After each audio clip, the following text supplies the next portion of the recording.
Good evening. Start কৰিব লৈছো ৰে অপটিক্সৰ আৰু এটা lecture.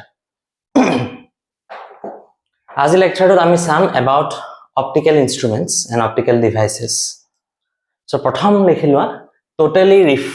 totally reflecting prisms. Totally reflecting prisms.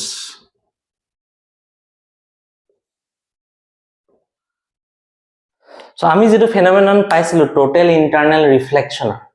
the critical angle কে ডাঙৰ angle of incidence যেতিয়া angle of incidence এটা পৰে ray of light এটা যেতিয়া ডাঙৰ angle of incidence এটা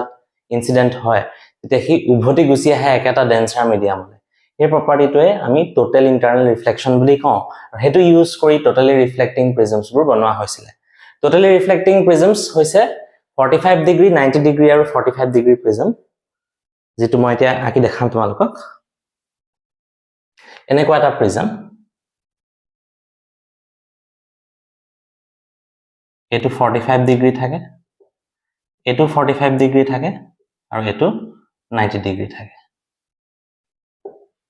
আৰু এই প্ৰিজমটোৰ এটা স্পেশালিটি আছে যে যিকোনো এখন ফেসত নৰমালি যদি সাৰফেস খনৰ লগত ইনসিডেন্ট হয় তাৰ মানে অ্যাঙ্গেল অফ ইনসিডেন্স যদি 0 হয় সাৰফেস খনৰ লগত যদি নৰমালি পৰে এনেকে তেতিয়া হি এইখন সাৰফেসত গৈ এটা অ্যাঙ্গেল অফ ইনসিডেন্স বনায় যেটো হৈছে 45 ডিগ্ৰী কেলে কাৰণ এটো যদি 45 এটো যদি 90 এটো 45 হ'ব লাগিব সো এটো 45 হ'ব লাগিব কাৰণ এটা নৰমাল আৰু 45 degree is greater than the critical angle in glass so এটো টোটালি রিফ্লেক্ট হৈ যাব এটো এনেকে হার এটো টোটালি রিফ্লেক্ট হৈ যাব অ্যাঙ্গেল অফ রিফ্লেকশন 45 ডিগ্ৰী কৰি হি এনেকে উলাই গুছি আহিব ঠিক আছে আৰু ইয়াত যেহেতু এই সেকেন্ড ফেজখনত ডেন্সাৰটো এৰাৰ আহিছে কিন্তু ইয়াত যেহেতু পাৰপেন্ডিকুলাৰলি পৰিছে সাৰফেসৰ লগত অৰ অ্যাঙ্গেল অফ ইনসিডেন্স 0 হৈছে নৰমাল ডালৰ লগত মিলি পেলাই আহিছে একাৰণে হি একে ডাইৰেকশনতে উলাই গুছি যাব ঠিক আছে এৰুকে কয় টোটালি ৰিফ্লেক্টিং প্ৰিজম ঠিক তেনেকে এখন সাৰফেসত পৰিলেও হেতু হ'ব ওকে সো এটা লিখি লোৱা a right angled isosceles prism a right angled isosceles prism is called a totally reflecting prism. A right angled isosceles prism is called a totally reflecting prism. When a ray of light falls normally on any face, when a ray of light falls normally on any face of such a prism,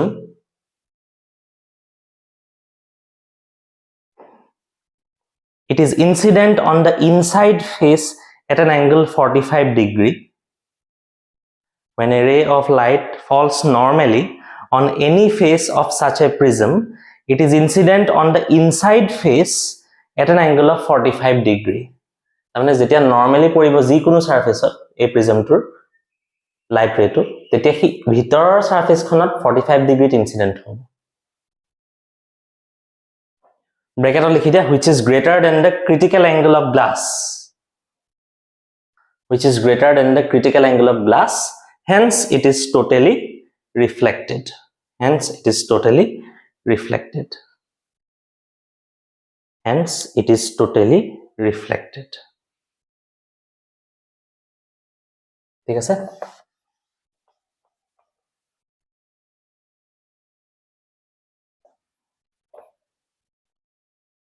এতিয়া the uses বুলি লিখা the uses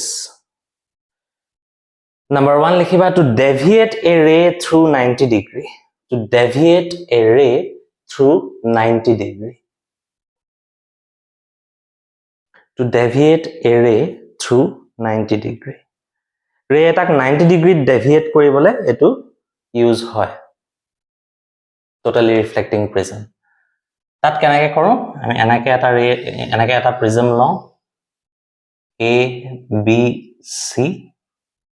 okay তাত আমি এই মাত্ৰ যেটো diagram আঁকিছিলো হেতুৱে এনেকে আহি যেহেতু এখন সাৰফেসৰ লগত পাৰপেন্ডিকুলাৰলি পৰিছে স্ট্ৰেইট যাব ইয়াত এডাল নৰ্মেল এটো এংগল অফ ইনসিডেন্স 45 হ'ব কাৰণ এটো 45 এটো 45 এটো 90 সো এটো 45 হ'ব লাগিব ই আৰু এটা 45 কৰি এনেকৈ গ'ল এনেকৈ ওলাই যাব ঠিক আছে সো ইয়াত ৰেডাল ডেভিয়েট কিমান হ'ল original direction of the ray is this and final direction of the ray is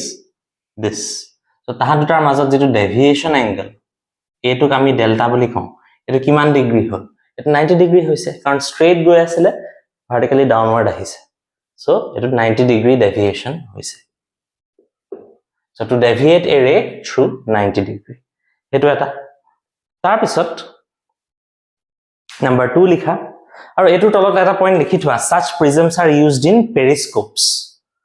এটো ইউজ কৰে পেৰিস্কোপত periscopes এই ফেনোমেননটো ইউজ কৰে পেৰিস্কোপ মানে তোমালোকে জানা এটা তলৰ লেভেলৰ পৰা ওপৰত থকা বস্তু এটা অবজাৰ্ভ কৰিবলৈ যেনেকৈ মিলিটাৰীয়ে ট্যাঙ্কৰ ভিতৰত সোমায়ে বাহিৰত কোনবা আছে নেকি চাবলৈ মূৰটো নলিওৱাকে পেৰিস্কোপ ইউজ কৰে সো পেৰিস্কোপত কেনেকৈ ইউজ কৰে হেতু মই আপোনাক দেখাই দিছো বাৰু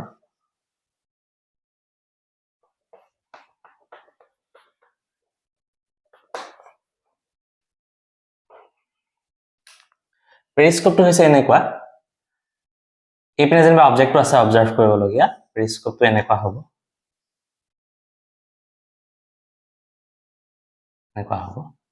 এটো হায়াৰ পজিশনত এটা অবজেক্ট আছে চাবলগীয়া আৰু যেটো অবজাৰ্ভ কৰিছে মানুহে এটো ধৰিবা তলত আছে ইয়াত আছে এতিয়া ইয়াত টোটালি ৰিফ্লেক্টিং প্ৰিজম আমি এনেকৈ দিব লাগিব এনেকৈ থব লাগিব প্ৰিজম আৰু ইয়াত এটা প্ৰিজম থব লাগিব এনেকৈ ইয়াত আহিবতো ইয়াত আহি এনেকৈ কৰি এনেকৈ এটা প্ৰিজম ইয়াত থব লাগিব এই দুটা প্ৰিজমত এইটো এটা প্ৰিজম দেই এইটো প্ৰিজম A B C আৰু এইটো prism A dash B dash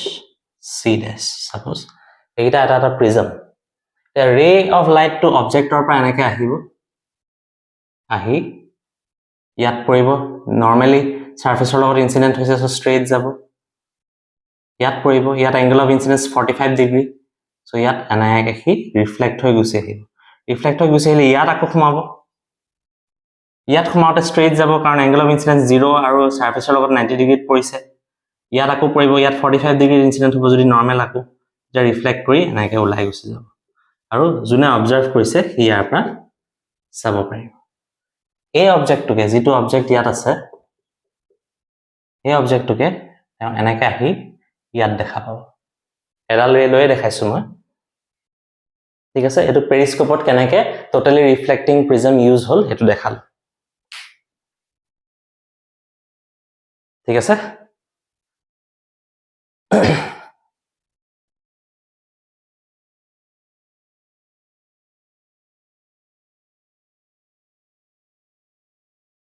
তাৰ পিছত আহিব number 2 to invert an image with deviation of rays through 180 degree বা to deviate a ray through 180 degree বুলি ক'ব পাৰি number 2 to deviate a ray through 180 degree to deviate a ray through 180 degree তাত আমি কি কৰিম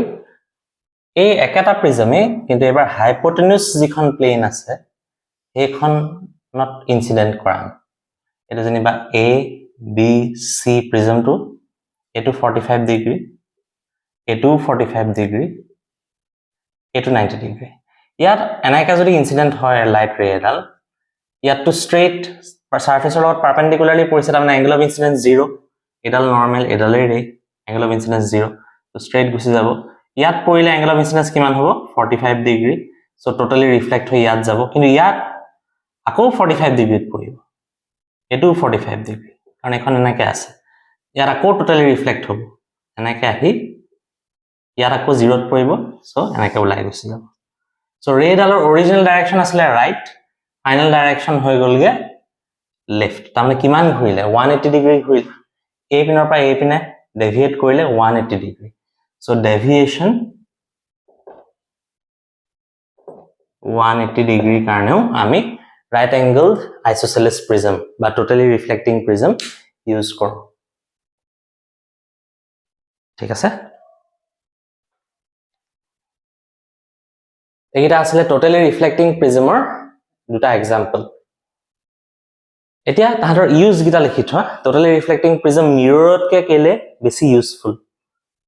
advantages of totally reflecting prisms over plane mirrors লিখি থোৱা advantages of totally reflecting prisms over plane mirrors plane mirrorতকে এনেকুৱা prismবোৰ বেছি ভাল কেলে নাম্বাৰ 1 লিখা প্ৰথম কথা হৈছে মিৰৰত সদায় ইন্টেন্সিটি লস হয় কাৰণ মিৰৰখনে এবজৰ্ব কৰে অলপ লাইট কিন্তু টোটালি ৰিফ্লেক্টিং প্ৰিজমত টোটাল ইন্টাৰনাল ৰিফ্লেকশন হয় তাৰ মানে গোটেই ইন্টেন্সিটিটোৱে ৰিফ্লেক্ট হয় অকনো লস অফ ইন্টেন্সিটি নহয় সো সিগন্যাল পঠাবলৈ হলেও বা ইমেজ বনাবলৈ হলেও ইমেজটো অকনো ইন্টেন্সিটি লস নহয় আমি একদম ব্ৰাইট ইমেজ এটা পাওঁ বা টাইম পাৰ হৈ গলেও কি বেয়া হৈ না যায় ইন্টাৰনাল প্ৰপাৰ্টিটো একে থাকে টাইম পাৰ হৈ গলে সাৰফেসখন বেয়া হৈ যাব পাৰে সাৰফেস ফেনোমেনন হলেহে এফেক্ট কৰিব ইয়াত যেহেতু ইন্টাৰনালি ৰিফ্লেকশনটো হয় ইন্টাৰনালটো ভিতৰত ধুনিয়াকে মেইনটেইন হৈ থাকে সো ইন্টাৰনাল ৰিফ্লেকশনটো কেতিয়াও বেয়া হ'বলে নধৰে পিছলে টাইম পাৰ হৈ গলো প্ৰিজমটো পুৰণা হলো একে ধৰণে কাম কৰি থাকে সো লিখা number 1 in mirrors there is always some loss of intensity of light in mirrors there is always some loss of intensity of light however in prisms light is totally reflected and hence there is no loss however in prisms light is totally reflected and hence there is no loss and hence there is no loss number 2 likha mirrors tend to get tarnished with age mirrors tend to get tarnished mane beya hoy joa mirrors tend to get tarnished with age but reflecting prisms retain their properties but reflecting prisms retain their properties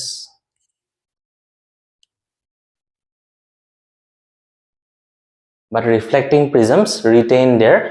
properties হৈ গল দুটা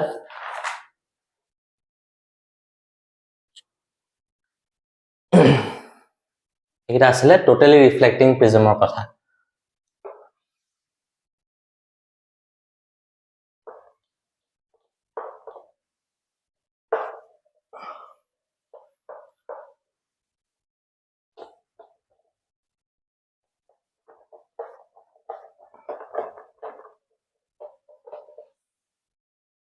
next likha optical fibers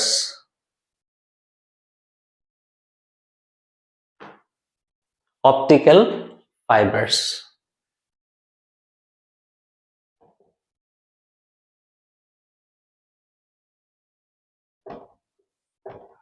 optical fibers optical fiber কি হয় যত signal বোৰ লাইটৰ হিচাপে যায় light হিচাপে জিবিলাক পাইপ বা মিহি পাইপ বিলাকে জিবিলাকৰ মাজত লাইট সিগন্যাল যায় লাইটৰ সিগন্যাল যায় এইবিলাকক অপটিক্যাল ফাইবাৰ বুলি কয় আৰু তাৰ বনোৱা এটা টেকনিক আছে অপটিক্যাল ফাইবাৰ এটা সিলিন্ড্ৰিক্যাল কোৰ এটা থাকে আৰু এটা ক্লেডিং এটা থাকে তাৰ মানে কভাৰিং এটা থাকে তাৰ ওপৰত কোৰটোৰ ওপৰত বেলেগ এটা মেটেৰিয়েলৰ বা একে মেটেৰিয়েলৰ কিন্তু ৰিফ্ৰেক্টিভ ইনডেক্স স্লাইটলি লেস হ'ব লাগিব তাৰ যাতে কোৰটোৰ পৰা ক্লেডিংটোলে যাওঁতে ডেন্সাৰৰ পৰা এয়াৰলে যোৱা নিচিনা ফিল হয় লাইটটো আৰু তেতিয়াই ক্ৰিটিকেল কন্ডিশনটো আহে জানানে কাৰণ ডেন্সাৰ পৰা এয়াৰলে গলেহে ক্ৰিটিকেল কন্ডিশন হয় টোটাল ৰিফ্লেকশন হোৱা পসিবিলিটিটো থাকে ঠিক আছে ইয়াত টোটালি ৰিফ্লেক্ট হৈ লাইটটো আগবাঢ়ি গৈ থাকে সাকসেসিভ টোটাল ইন্টাৰনাল ৰিফ্লেকশনছ হৈ লাইটটো আগবাঢ়ি গৈ থাকে সেইকাৰণে অপটিক্যাল ফাইবাৰ বুলি কয় আৰু ই বিৰাটে ইউজফুল কাৰণ ইয়াত সিগন্যাল লস নহয় কাৰণ ওয়াৰ্ডটোৱে কৈছে যে ইট ইজ টোটালি ৰিফ্লেক্টেড অকনো ইন্টেন্সিটি লস নহয় আমি কথা পাতিছিলো ইন্টেন্সিটি লস নহয় কাৰণে সিগন্যালটো এটেনুয়েট নহয় বুলি কয় সিগন্যালটো কমি না যায় ঠিক আছে লিখা ইট ইজ এ হেয়াৰ থিন লং স্ট্ৰেন্ড অফ কোৱালিটি গ্লাছ অপটিক্যাল ফাইবাৰছৰ কথা কৈছো ইট ইজ এ হেয়াৰ থিন লং স্ট্ৰেন্ড of quality glass or quartz quartz or hobo pare. It is a hair thin long strand of quality glass or quartz surrounded by a glass coating of slightly lower refractive index. Surrounded by a glass coating of slightly lower refractive index. Surrounded by a glass coating of slightly lower refractive index. It is used for transmitting an optical signal from one place to another. It is used for transmitting an optical signal from one place to another. ঠিক আছে এটা আমি ডায়াগ্ৰামটো আঁকি লওঁ আৰু এই optical ফাইবাৰবোৰ যে straight থাকিব লাগিব কথা নহয় বেন্ড হলেও তাহাঁতি কন্ডাক্ট কৰে সো আমি এটা এনেকে ডায়াগ্ৰাম এটা আঁকি লওঁ এনেকুৱা যেনিবা এটা অপটিকেল ফাইবাৰ আছে এইটো তাৰ সিলিন্ড্ৰিকেল কোৰটো সিলিন্ডাৰ মানে ষ্ট্ৰেইট সিলিন্ডাৰ নহব পাৰে এইটো তাৰ মানে ইয়াৰ ক্ৰছ সেকশনটো সাৰ্কুলাৰ বুলি কৈছো এনেকুৱা সিলিন্ড্ৰিকেল কোৰ এটা আছে তাৰ ওপৰত এটা ক্লেডিং থাকে তাৰমানে আৰু এটা মেটেৰিয়েল থাকে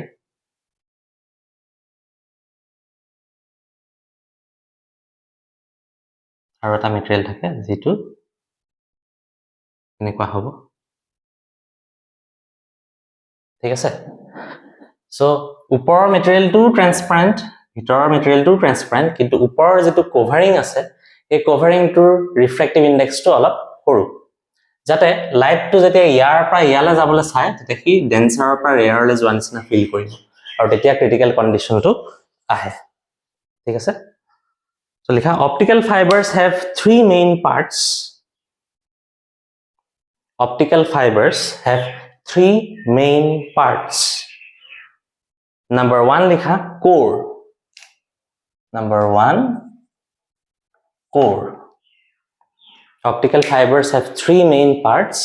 tar number 1 to likhiba core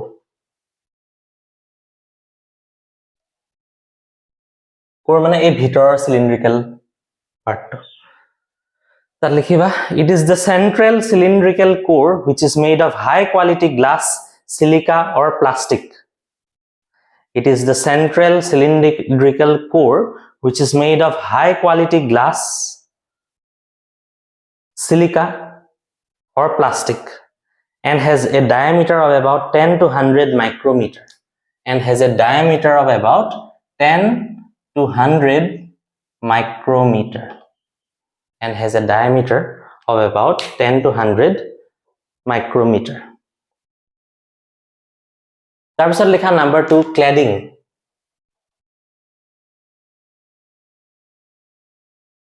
Cladding মানে ওপৰৰ কভাৰিংটো. It is the jacket of plastic or glass which surrounds the core. It is the jacket of plastic or glass which surrounds the core. Its refractive index is less than that of the core. Its refractive index is less than that of the core. তাৰপিছত number 3 লিখা buffer coating. এটো প্ৰটেকশনৰ কাৰণে দিয়ে বেয়া হৈ নাযাবলৈ দিয়ে buffer coating. Buffer coating ot likhiba for providing safety and strength the core and cladding of the optical fiber is enclosed in a plastic jacket. For providing safety and strength the core and cladding of the optical fiber is enclosed in a plastic jacket.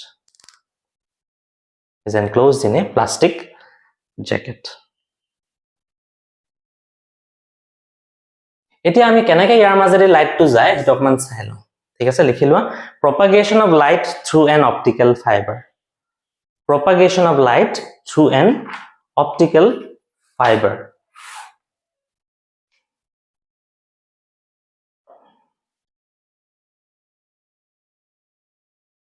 প্ৰথমতে light ৰেটো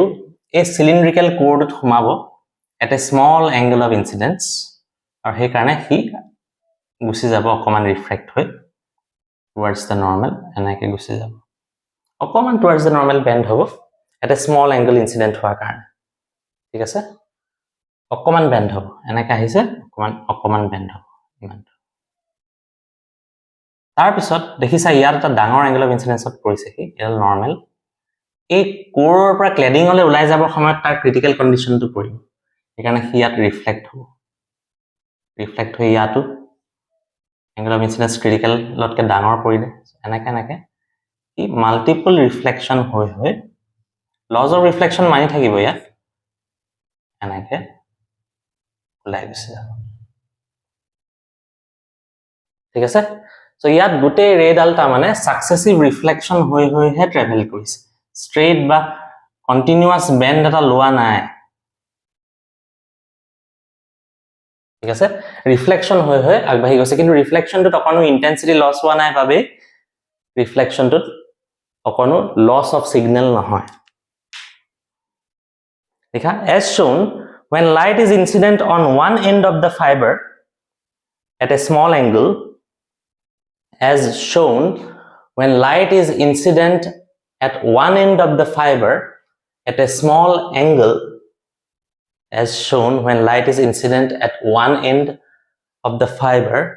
at a small angle it goes inside and suffers repeated total internal reflections it goes inside and suffers repeated total internal reflections because the angle of incidence is greater than the critical angle of the fiber material. Because the angle of incidence is greater than the critical angle of the fiber material with respect to the material of the outer coating. Because the angle of incidence is greater than the critical angle of the fiber material, core, with respect to the material of the outer coating. Even if the fiber is bent, light easily travels through along the fiber. Even if the fiber is bent, light easily travels through along the fiber. ঠিক আছে এনেকৈ travel কৰে light pipe বুলিও কয় এইবিলাকক so next দেখা applications as light pipes optical fibers are used in medical and optical examinations as light pipes optical fibers are used in medical and optical examinations in medical and optical examinations as light pipe optical fibers are used in medical and optical examinations. Number 2, they are used in transmitting and receiving electrical signals converted to light by transducers in telecommunications. They are used in transmitting and receiving electrical signals converted to light by transducers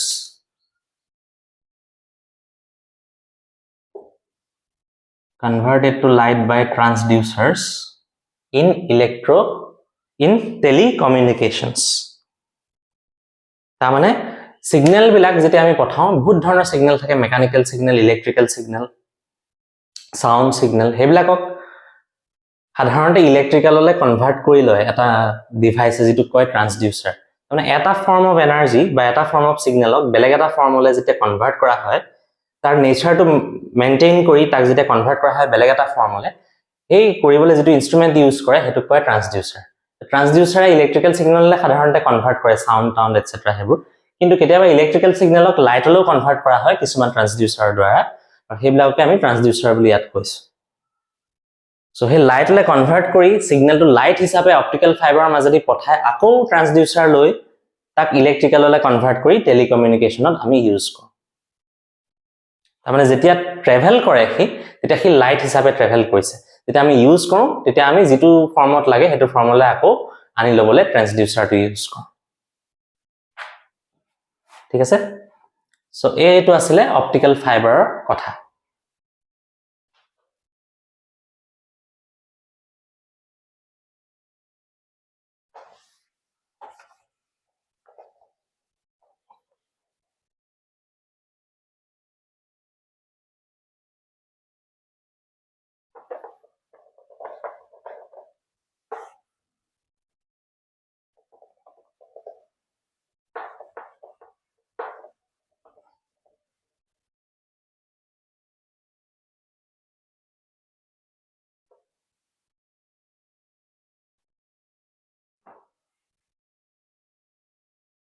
আৰু কিছুমান prism আছে যিবিলাক প্ৰিজমত total internal reflection হয়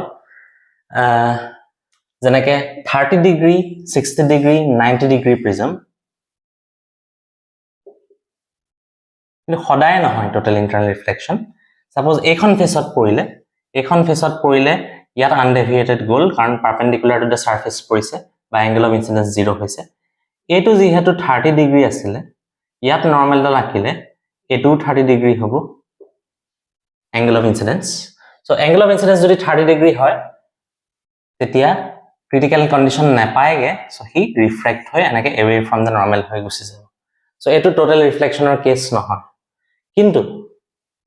যদি হি এইখনৰ পৰা পৰে এনেকে যদি পৰে তেতিয়া ইয়াত পৰিবগে straight গৈ তেতিয়া ইয়াৰ angle of incidence to 60 degree হ'ব কাৰণ এইটো 60 ডিগ্ৰী এইটো 30 so এইটো 60 হ'বই লাগিব ইয়াত তেনেকে এইটো 30 আছিল এইটো 90 আছিল এইটো 60 so এইটো 30 হ'ব লাগিব ঠিক আছে so ইয়াত 60 ডিগ্ৰীত পৰিলে angle of incidence so total internal reflection হয় কি এনেকে উভতি গুচি যাব 60 ডিগ্ৰী কৰি আৰু এটা 60 ডিগ্ৰী কৰি এনেকে উভতি গুচি যাব তাৰমানে ইয়াত total internal reflection হয় এনেকে গুচি যাব ঠিক আছে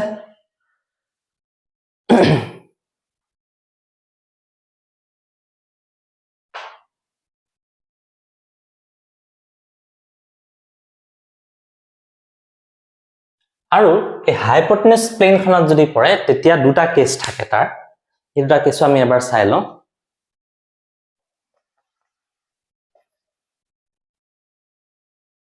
একটা প্ৰিজমে যদি হাইপোটেনাছ প্লেনখনত পৰে এই একটা প্ৰিজমে আমি লম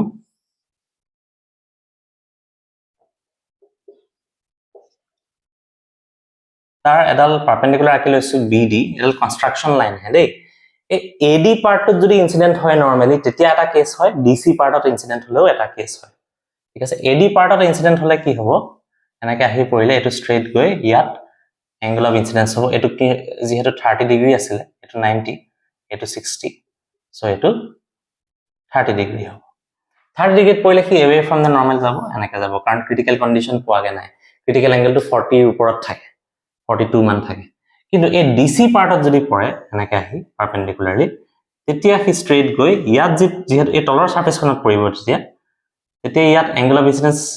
এটো 60 ডিগ্ৰী হ'ব কাৰণ এটো 60 ডিগ্ৰী এটো 30 ডিগ্ৰী এটো 90 ডিগ্ৰী যেহেতু এই 60 ডিগ্ৰীটো আকৌ ক্ৰিটিক্যাল এংগেলতকে ডাঙৰ সো হি টোটালি ৰিফ্লেক্ট হৈ যাব 60 ডিগ্ৰীত এনেকে গৈ ইয়াত পৰিবগে এটো 60 ডিগ্ৰী কৰিব ৰিফ্লেকশনৰ ল ইয়াত আকৌ angle of incidence 30 হ'ব কাৰণ এটো 90 এটো 30 এটো 60 সো এটো 30 হ'ব লাগিব সো 30 হলে আকৌ away from the normal যাব এনেকৈ যাব সো এই দুটাৰে ইয়াত পৰা যদি বহল বিম এটা পৰে তেতিয়া এই বিমটোৰ পৰা আহা এটা ৰে এনেকৈ যাব আৰু এই বিমটোৰ পৰা আহা এটা ৰে এনেকৈ যাব দুটা ইন্টাৰসেক্ট কৰি ইয়াত অকমান ইন্টাৰসেকশন অফ ৰেজ হ'ব পাৰে যদি ওয়াইড বিম এটা আমি লওঁ যেটো বিম